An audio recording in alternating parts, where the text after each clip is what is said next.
Hey, I'm Tim from Whiskey Library. And I'm Sniff of ScotchNSniff, and I was not ready. And today we're talking about single cask whiskeys or single barrel whiskeys. It's the same thing.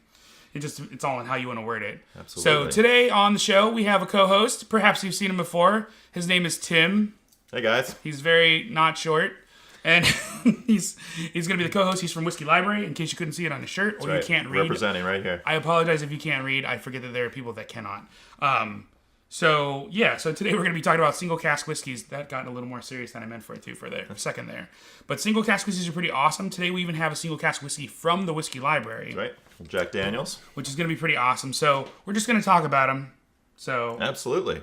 Single casks are a very exciting space these days. It's so exciting, right? Like, there are entire businesses built off of single casks because I think these distilleries are realizing, yes, there are a lot of distilleries that are putting out, here's our regular product, here's our 12, here's our 18, here's our 25, and then you try a single cask from that distillery, and what people don't realize is, like, that 18, when you buy it, is a vatting of stuff from, like, 18 to 21, and it's just it's a blend, but not a blend. It's inside one distillery, so it's still considered a single malt, but it's a vatting.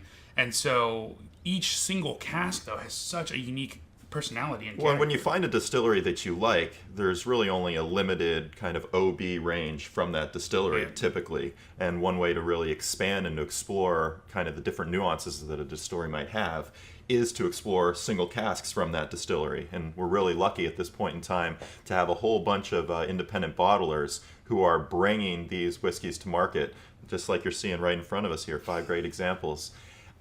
It's just a lot of fun. And when you really want to start geeking out, you can start comparing single casks from the same distillery from the same year, and maybe they were right next to each other, and you see that they taste completely different, and it kind of blows your mind, and you're like, this is awesome. Why is this happening? And you just want to learn more and more. Because you're like, well, how does this come from this distillery? And you enjoy it so much.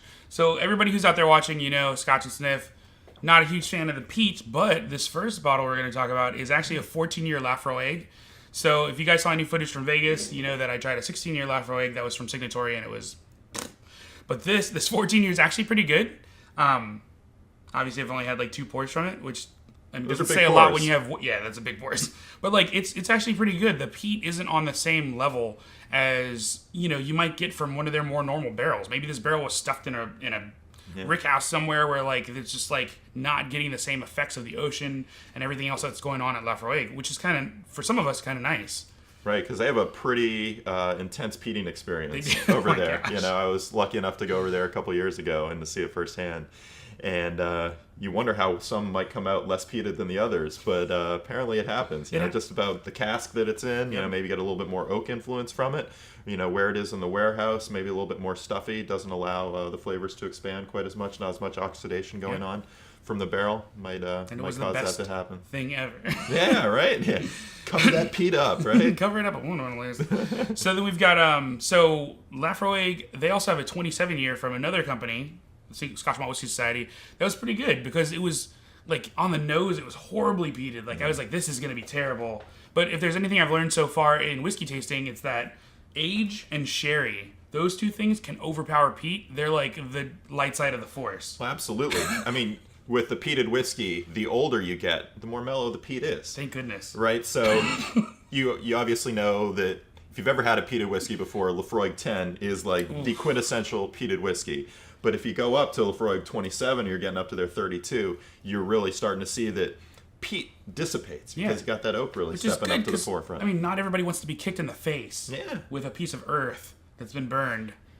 Just want a little bit of earth in there. A cat's anus. It's just so, it's something else. But yeah, so Scotch Malt Whisky Society, actually, they started a club. Like, you can join for $150. Your membership's $50, and you get a free bottle. Don't tell anyone. So you can join them, and they try to charge you more for the membership, and it's like you get an opportunity to buy these crazy bottles because people like you and you, Brian, got together and were like, hey, let's form a club where we just buy single barrels from all kinds of distilleries. Right. And it was like, whoa, and how do we get people to pay for this? And it's like, hey, let's make them join. And then you get the opportunity to buy whack job bottles. Like, this one is seriously scrumptious, which is its name. So it is very tasty. That's what I'm sampling right here. That's the nice thing about single barrels, too, is if you buy them under other people's names, sometimes you can give them weird names. Yeah. Like, that's not the name from this distillery, Strathisla, of what this would normally be. And here we have this crazy name for it.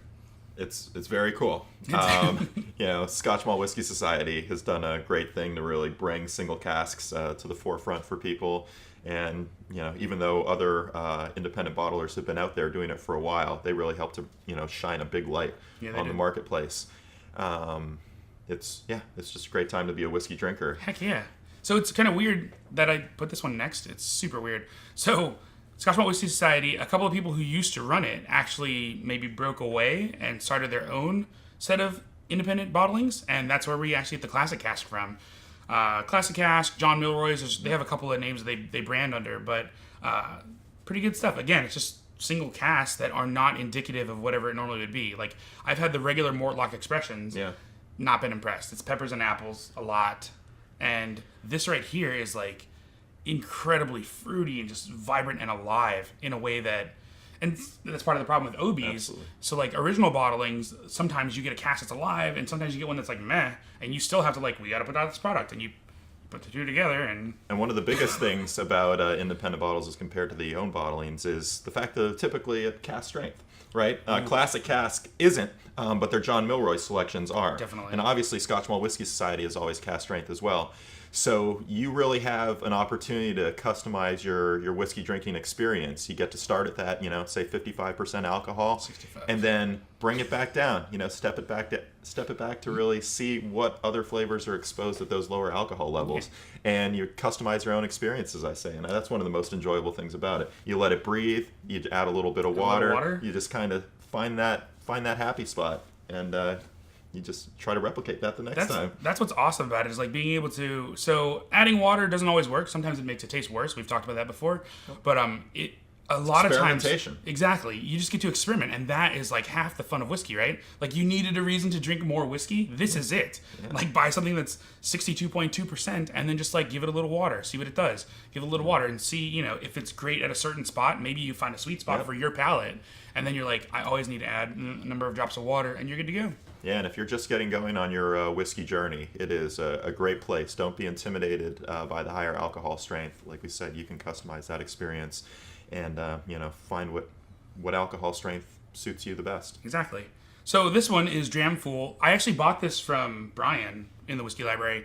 He had these bottles; they were available. I guess this is some guy who goes to distilleries, buys a barrel, and then finds friends to sell the bottles to. He's got some great connections over there. It's so crazy. We're lucky to know a few of them. Heck yeah. So this is Bruichladdich done 10 years old at 62.2%, and it is on point. Like, to the point that I had to go find the guy to find some other contacts to get another bottle, because it's so good.